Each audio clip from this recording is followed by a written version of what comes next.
Hi, I'm Lexi McClymont and this is Maddy Peavey.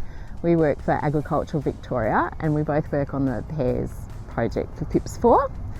Today Maddy is going to demonstrate a method. It's used by breeders to create new selections, but you can also use it to test polliniser compatibility in the field. Maddy's going to show us what we do with the flowers out here, and we'll also show some pollen collection back in the lab. So I'll just give you a quick rundown of what I've got in this pollination kit here. So number one is methylated spirits in a spray bottle, and that is to kill any viable pollen that you don't want to have in your crossing. We have these homemade flower emasculators. This is just a bit of an old hacksaw that has got a divot cut into it and a bit of old pipe on the end for your ergonomic handle, and that's used to flick off the flower petals and the anthers so that you won't get any self-pollination. A bit of an eraser cut up, and that's to actually do the hand pollination. Your pre-collected pollen, which we'll show you back in the lab. We keep them in a jar and just shake a bit of it, and so it'll get on the lid. Bulldog clips and paper bags to cover your pollinated flowers. So first things first, spray your hands and also any of your tools that you're using. So first thing you want to do is find a flower at the right stage, and you want it to be a balloon. And so it has to be closed and not open enough so that a bee can actually get in and cause any pollination before we do ours. So something like this is really good.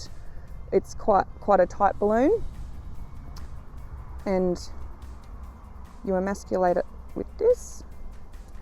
And so that's just left the style and the stigma there. And then you take your pollen and you dab it on there, and then it's pollinated, and then you cover it with your bag. Oh well, pop the other flowers off, forgot that bit. Pop all the other flowers off. You can also do a couple or two or three buds per cluster. And then you just wrap that around like that. And you can leave the paper bag on until flowering's finished. And then once flowering's finished, you can take it off and check how your fruit set's going.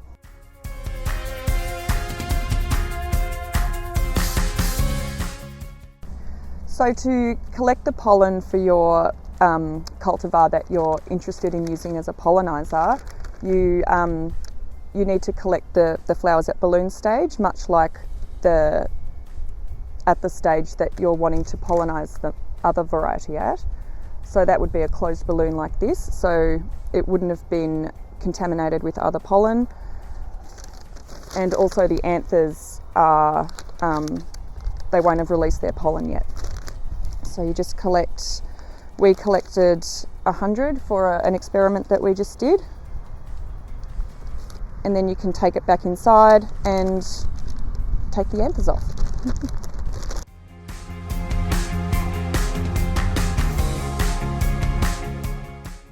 So once you've decided on a potential polliniser that you want to test with your commercial cultivar, you bring in the flower buds that we collected earlier at the balloon stage, and we just need a couple of things to collect the pollen. One of them is a fine mesh metal sieve from a hardware store, and it has to have apertures large enough for the anthers to fall through. And you need a collection container. So this is just a regular Tupperware container, but you can use a bowl or anything as long as it's clean. And yeah, your methylated spirits again to clean your hands or anything else that might have been contaminated. And to collect the anthers, which are the male part of the flower. Simply grate it into the sieve, and they'll come off like that. And you don't have to be too delicate with them. You just grate everything off the flower, and then they'll fall through, and you get these pink anthers in there. And when they're pink, that means that they haven't released their pollen yet. So once you've grated your 100 or so flowers, you can leave it out on a bench to dry at room temperature for a couple of days, and they'll start to turn black, and then you'll see the yellow pollen as that's released. And then once your pollen's been released, after a couple of days, you can collect it in a little glass jar like this, or even a plastic container, as long as it's got a lid, and keep everything clean.